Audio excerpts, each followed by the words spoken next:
Today on Your Money, Your Wealth podcast number 382, if you own houses in your self-employed solo 401k, is converting, say, a house a year to Roth to avoid required minimum distributions a good strategy? What's an individual coverage health reimbursement arrangement, or ICHRA, and is it a good healthcare option for those with C Corps? When putting away retirement savings, should you contribute to a Roth IRA, a brokerage account, a 401k, or your employee stock purchase plan, aka ESPP? When it comes to step up in basis, how do you determine the past fair market value of a home? And finally, what happens when you retire before your construction loan becomes a permanent mortgage? I'm producer Andy Last, and here are the hosts of Your Money, Your Wealth, Joe Anderson, CFP, and Big Al Clopine, CPA. Go to yourmoneywealth.com, click on Ask Joe and Al on the air, and we will answer your questions right here. You can leave a voicemail, or you can leave an email, text message or something. What else can you do? I'm not sure about text message. It might be possible, yeah. But you can definitely email us, or you can send us a voice message like Roberta did. Hey, Joe, Al, and Andy, you guys are awesome. You're full of good spitballing moments that make you go and plenty of laughs. So I have two questions from a self-employment retirement scenario. A little bit of background. I am continuing to work in our real estate investing business, and we specialize in lease options, rent to owns. Funny story was we bought a portfolio of 7 homes, and they were all rentals. Well, I didn't even make it 45 days as a landlord. So we had always run our business model under the lease option rent to own. Being a landlord was not for me. Anyway, husband is 66. I'm 59. I drive a Nissan 2017 Rogue. I listen to you guys in the YMCA while I'm on the treadmill, as well as while I'm driving to the office. And drink of choice is a hard lemonade.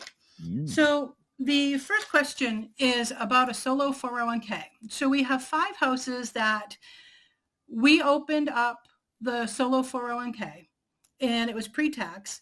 And the reason that we opened it was because we wanted to roll over the husband's lump sum pension. So we did that, and we put and bought 5 houses in there. We pay him a little bit of money to be on the board of directors of the company that sponsors the solo 401k, which is what allowed us to do the rollover. And the spitballing is, should we or could we convert 1 house a year, because there's 5 houses in there, he's 66, convert a house a year to a solo 401k Roth. And then, that would happen when either people cashed out the house because they executed their option to purchase, or, maybe we decided to sell it. Everything should be done before RMD time. So before RMD, we would roll it over to a regular Roth IRA. So that was a concept I was thinking. And what I didn't know, and the question is there really any cost to doing that? Is there a cost to roll it from the solo 401k Roth after converting from a solo 401k pre-tax all into a Roth IRA before RMD time so that we can avoid those RMDs? Then the second question is, because we own a C Corp, and I have tried to poke holes in this one for months, but we just set up an ICHRA. I couldn't find anything wrong with it. It covers my premiums and, medical expenses, dental, vision, covers husband's Medicare, Plan D, supplemental. In exchange for that, I did give up a $500 a month ACA on my marketplace insurance. I only had the ACA for 2 months this year, because then I realized that your income is capped, and that just doesn't work for me. So it seems like a no-brainer. Go with the ICHRA if you have the C Corp and give up the ACA credit. But before I get deep into the weeds with using this ICHRA, am I missing something here? Thanks so much for your time, and have a great day. I'm so in the weeds right now. Wow. Well, there are a lot of weeds when it comes to an ICHRA In plan. ICHRA. ICHRA. By the way, that's an individual coverage health retirement arrangement. So, well, let's kind of. You want to do that first, or want to do the house one? I don't know. There's a lot to unpack here. Okay, so if I understand what Roberta's doing here, she set up a solo 401k. Yeah. She has a business that they're doing lease to own, a real estate business. Sure. And so within that real estate business, they set up a solo 401k, and it's her business, but they put her husband on the board of directors, paid him some cash. So that allowed him to be an employee of the firm. And because they're married, he could also set up a solo 401k, I'm guessing. Could be. And that solo 401k, hopefully, is a self-directed solo 401k. It would have to be. And then from there, he had a pension plan or a 401k plan from his employer. And because he set up this solo 401k through the Roberta's real estate business, that he rolled that money into the solo 401k that is self-directed. And we'll explain what self-directed means in a second. So now he has a bunch of cash sitting in the solo 401k. So then they purchased 5 homes within the solo 401k, it sounds like. Correct. So now they have 5 homes inside a qualified plan. And she wants to convert one of those homes per year. And she's asking, is there any cost to that? Yeah. Do I sum that up? I mean, does that seem like what the question was? I think you got it perfect. Yeah, the cost it's a lot of tax. Yeah. I mean, how much is the home? Right. And what's your other income? Right. You said you've got your income's too high to qualify for the ACA credit. So you're probably, I'm just going to guess that you're probably in the 22% federal bracket at least. I mean, that's a guess. I don't know. And then whatever state tax, not sure what state you're in, but you got that. So let's just say your tax rate's 30%, just to throw out a number, right? And we don't know how much these homes cost, but what if the home costs $300,000, right? And so you convert it, 30% tax on 300,000 is 90,000. That's what you have to pay to our government and your state. These are just make up numbers, but that gives you the idea. There's not a cost to set up a Roth IRA to do this, but there certainly is a large tax cost. So then the question is, should you do it? And the answer is, it depends upon your tax bracket now and in retirement. And since we don't know your assets, we can't really answer that question, but that's what you have to think about. What tax bracket am I in when I do this conversion versus what tax bracket am I in after, right? When RMDs start. And chances are you're not necessarily going to want to convert everything, because if you convert everything, then you have no ordinary income in retirement. And it's like you paid a higher tax to get it converted than you would have paid had you kept some of it in the retirement plan. So think about that too. Yeah. So it's like, well, I want to convert a home a year over the next 5 years. That's probably the wrong way to look at it. You want to look at how much money should I be converting to whatever bracket? It's a dollar figure. It's Correct. not an asset. It's not like I'm going to convert this mutual fund. I'm going to convert a portion of this mutual fund to the Roth IRA. To what makes sense given your tax bracket. Correct. Right. Not that. Okay. We sold that home, so I'm going to convert the proceeds this year. Right. If you sell the home, you might want to convert $20,000 of the proceeds, not 100% of it, or half of it, or whatever makes sense for you and your tax brackets. All right. And then the ICHRA. Well, before we do that, self-directed. Oh, self-directed. Okay. So if you want to buy a hard asset, you can't buy that through a standard custodian. Right. You have to set up a trust, and it's a lot more complex than buying mutual fund stocks, ETFs, and the like. Yeah. You can't go to Schwab and say, okay, can I buy a house? You know, I've rolled up over my previous employer's the lump sum, the pension plan. So now I want to buy homes. Is that okay? I want to buy a single family resident, not a REIT. Right. And the answer, Schwab says, no, that's not an asset we will hold. So then you got to go to a whole separate company. You got to roll the plan into, maybe they did that initially, I don't know, but it has to be a separate plan from what we're all used to having. right, that actually allows you to invest in real estate. Yeah, it's super complex, and sometimes it makes sense, and most of the time it doesn't, because you're taking real estate, which is an asset. In no offense to Roberta, I'm not trying to rip on her strategy, because that's her business, that's what she knows, that's the asset class that you like, so Yeah. it makes sense for them. Sure. But then we see people that, oh, I think I like real estate, and I want to buy it inside my retirement account. If you have cash outside of the retirement account, it makes more sense to buy it outside, because real estate is a fairly tax favored investment, right? Because once you sell the property, you're going to get capital gains rate.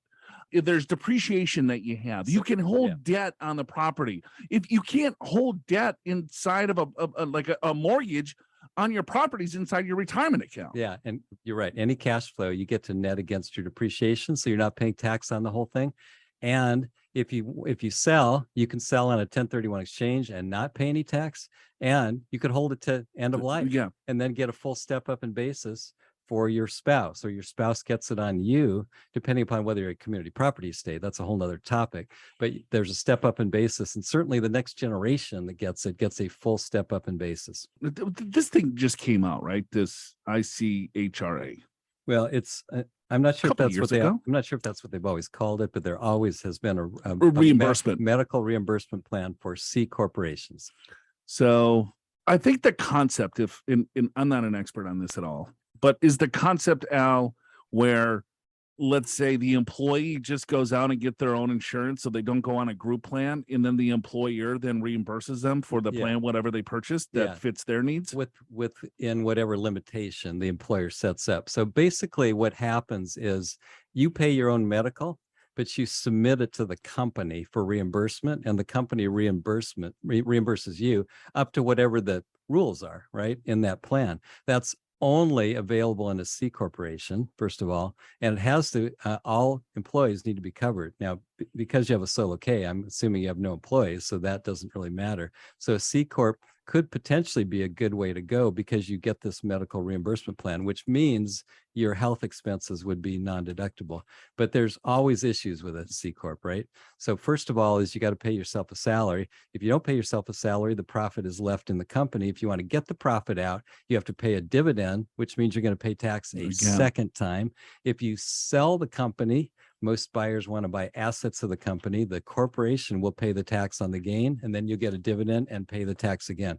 Most small businesses do not want to be a C corporation. They usually elect S status, or they become an LLC. That avoids that double taxation issue. But that is one benefit of a C corp, is these medical reimbursement plans. Hopefully that helps. Thanks for the voicemail.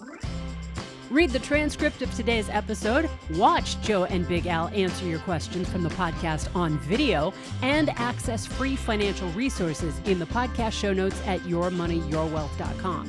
One of those free resources is our upcoming webinar on college saving strategies, Wednesday, June 29th. You remember Kyle Stacy, CFP from Pure Financial Advisors. You heard him just a few weeks ago, filling in for Joe on YMYW. In this free online event, Kyle will walk you through 529 plans, Coverdell accounts, and other options for giving your kids or your grandkids the gift of education. Click the link in the description of today's episode in your podcast app to go to the show notes and sign up. And do us a favor and share it too. Been kind of in a little hiatus mode the past couple of weeks. Yeah, we have. What did we have? Like the best, the worst of last week? What was that? Yep. We had the best of. It was don't retire until you can answer these 5 retirement questions. And what were the questions? I pulled from the TV show, actually. It was from season 4 of the TV show. And so I took the 5 questions that were in that, and I stuck them in the podcast and found places where you guys had answered questions for people, and put those all together so that people can figure out how to figure out their own whether or not they're ready for retirement. So true story. I was on I would like a true story versus a fake. Yeah. Okay. Very good. I'll give you the true one. It was either this morning or yesterday morning. I can't remember, but I just popped into Facebook just for a second. I check it every 3 days or so, just for a minute or two. How many hours are you on? Not very much.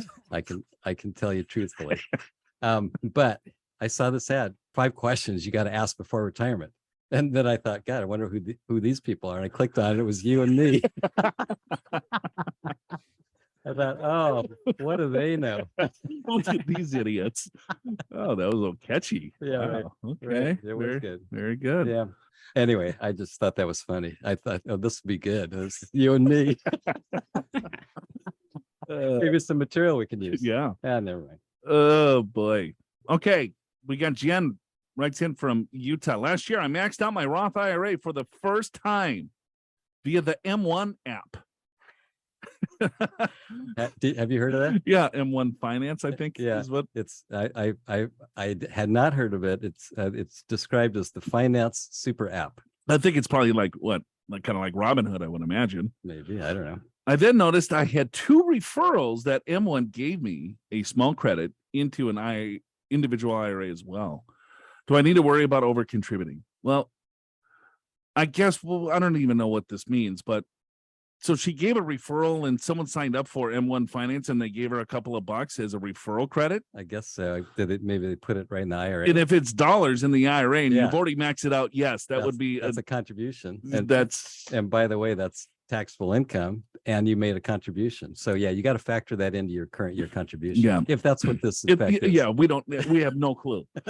But yes, if you can only put a certain dollar figure in. But I don't know, can another organization put dollars in your IRA on your behalf? Well, I have put IRA money in my kids so or whatever. Maybe I've never seen it, but that doesn't mean it's impossible. Yeah. Huh. Anyway, we have no clue. Call M1. Talk to the people that had the 5 retirement questions. You must know. I'm sure they know what they're talking about. Let's go to North Virginia. We got, hi, Joe, Alan, Andy. This is Allison from North Virginia. I'm a 54-year-old federal employee. I love the podcast and listen on my long commute in my 2015 Mazda 3. that choked you up just about a Mazda 3, right? 3 just got me all excited. Yeah. Wonder what color it is. It's probably red. Probably. My choice of beverage is usually a Diet Coke, but I partake in adult beverage. It is usually a hard cider, no pets. Yeah. All right. A little background. I make about $130,000 a year. I will be eligible to retire in 6 years, but will likely stick around for 2 more years after that. I'll max out my TSP in the catch-up. My contributions are 50 Roth, 50 traditional. The overall mix in the accounts is 60% traditional, 40% Roth. I put another $2,300 a year into my Roth IRA. I have a small amount in recent open brokerage account with a balance of about $3,000. I estimate that my current savings rate for retirement with no increase that I will have between $1 million in my TSP and IRAs when I retire. My goal is to spend about $5,000 to $6,000 a month. My pension will be about $3,000 a month.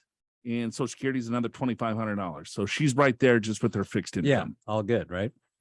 The plan is to take Social Security at 67 or 70. So I will be spending a little bit more on my TSP IRAs for the first few years of retirement. No children or spouse, but I have giving and family legacy planning goals if there are funds left over. So now for the question. I will pay off my home in the next year, freeing up about $800 a month. What do I do with this excess money? First thought was to max out my Roth and then the rest in a brokerage account. Okay. Page 3. All right. I'm getting there. Or should I throw it on the brokerage account to beat that up? Another thought is to switch my TSP contributions to all Roth to soak up some of the funds. I do believe taxes will be increasing even above the current expected levels, currently in the 24% tax bracket, and will likely be in the current 22 or low 24 in retirement, especially when RMDs hit. Any suggestions? My main goal is not to increase my lifestyle too much as I move closer to retirement. Thanks, Allison. All right. What say you, Big Al? I got my idea. Okay. Well, let's see. So first of all, the first question is if you have a choice to go Roth versus non-qualified, go to Roth first, because you can always pull it out. Right. It's FIFO tax treatment. Meaning you can always pull out the contribution. Now, if you have other Roths that you've had for more than 5 years and you're over 59 and a half, you can actually also pull out earnings. If not, you got to wait 5 years from that first Roth that you set up. But when you're over 59 and a half. So I would always go Roth first and brokerage account second, being that you can always pull it out. Should you switch your TSP to Roth?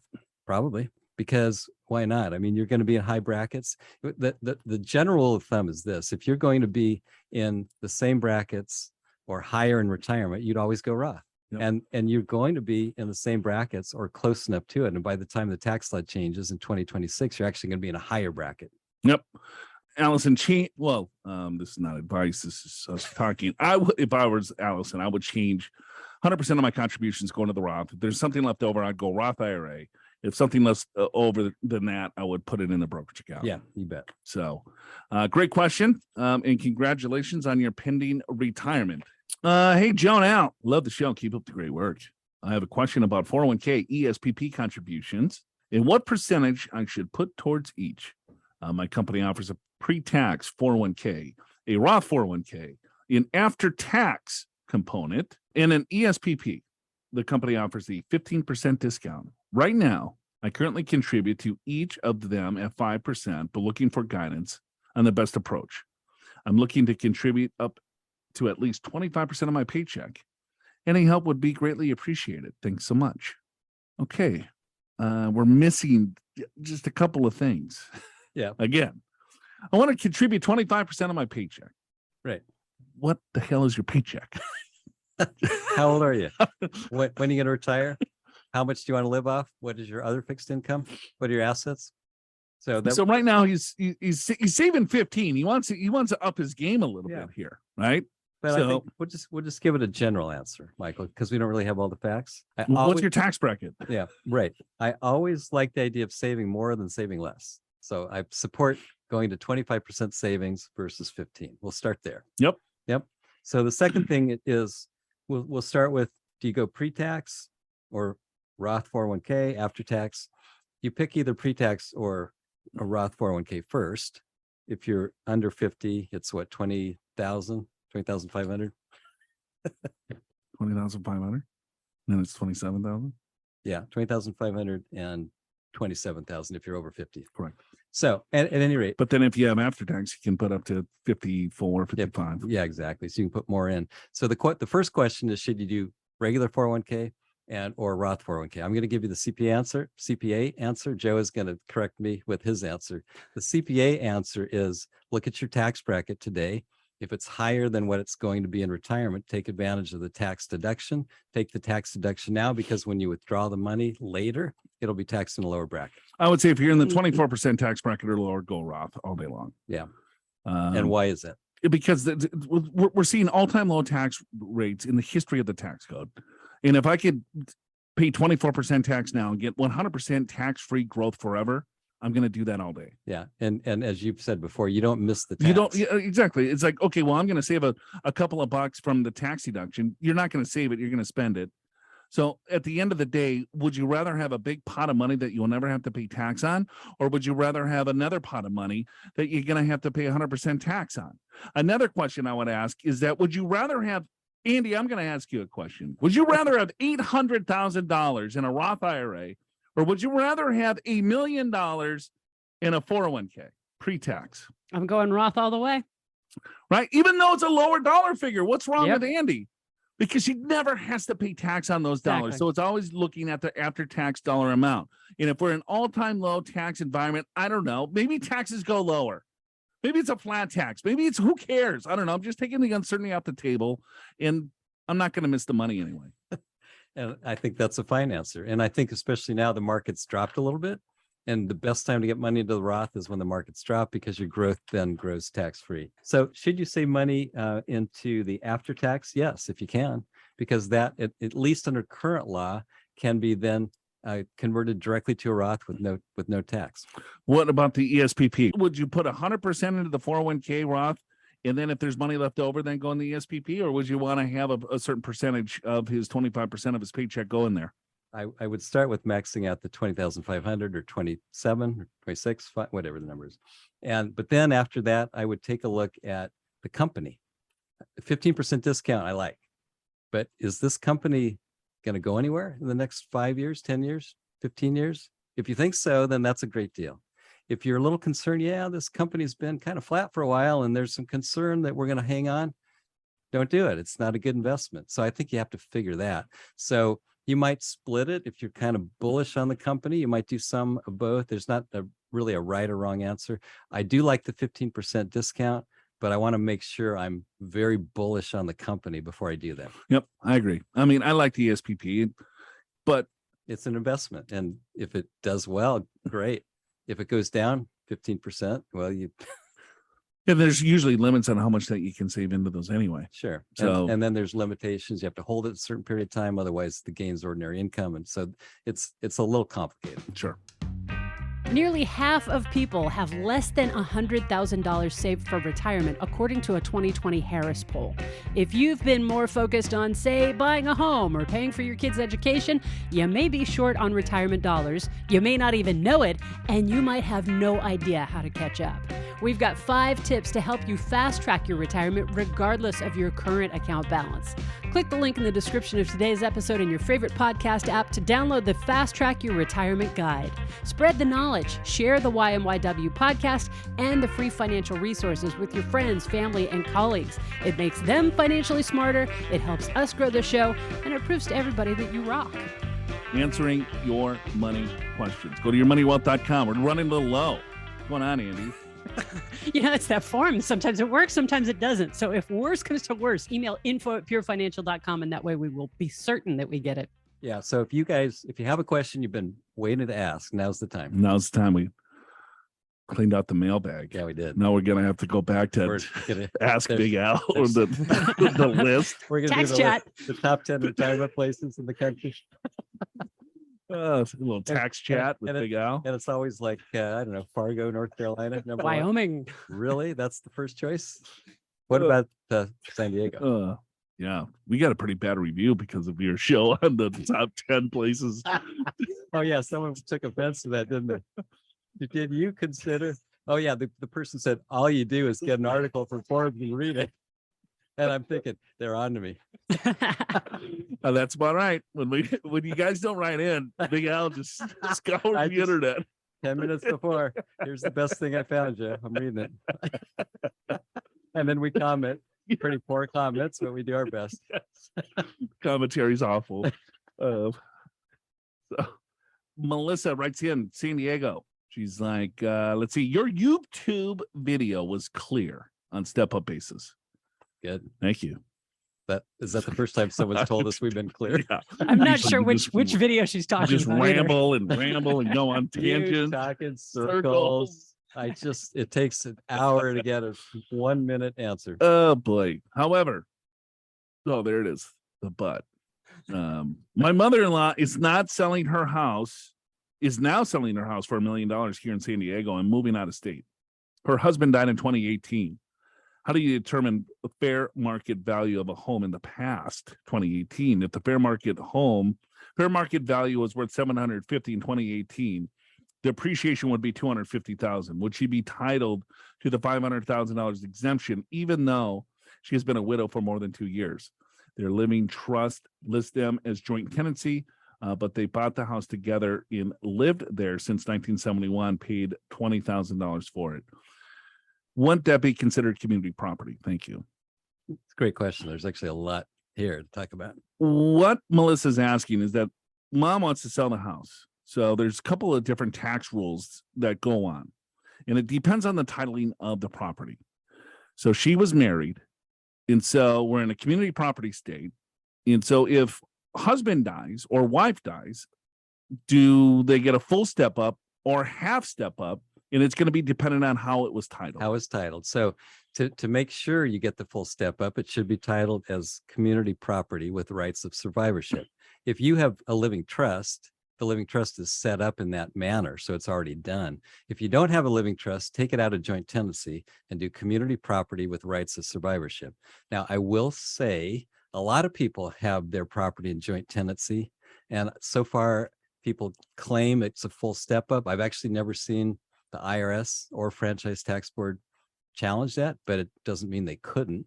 So you're better off having it as community property. But I will say what most people do, they treat it as community property. And there are a couple court cases that seem to indicate you may be able to do that. It's just not a sure thing, right? So assuming that you want to do it, which you probably should do, right? Community property means that in 2018, whatever it's worth at that point is your new tax basis. So it's not 20,000, it's 750. 750. So that's your new basis. So it's kind of like You bought a home for $750,000. That's how the IRS looks at it. Yeah. So Melissa's mom, they bought the house for $20,000 in 1971. It's worth $1 million today, but dad died 2 years ago. Right. So it's like, or 4 years ago, 2018. Yeah. So 2018, when he passed, the fair market value was $750,000. That should be your new tax basis. That's right. And then whatever growth from 750 till when mom wants to sell the property is what's going to be the capital gain. That's right. However, if she's lived in the house 2 out of the last 5 years, she gets the 121 exemption, which is $250,000. Right. So she does not get the $500,000. that is a married. For married, because her husband passed away, it would have to be basically sold in the same year. Correct. Yeah. As the state of death to get the 500. Sounds like you don't need the 500 if these numbers are right that you gave us. Right. If it's worth 750, it's $1 million. That's 250,000. She sells a house, there's zero tax. Also, one more thing. In 2018, if you did some improvements to the home since 2018, like $50,000 for a bathroom remodel or whatever, you can add that to the 750.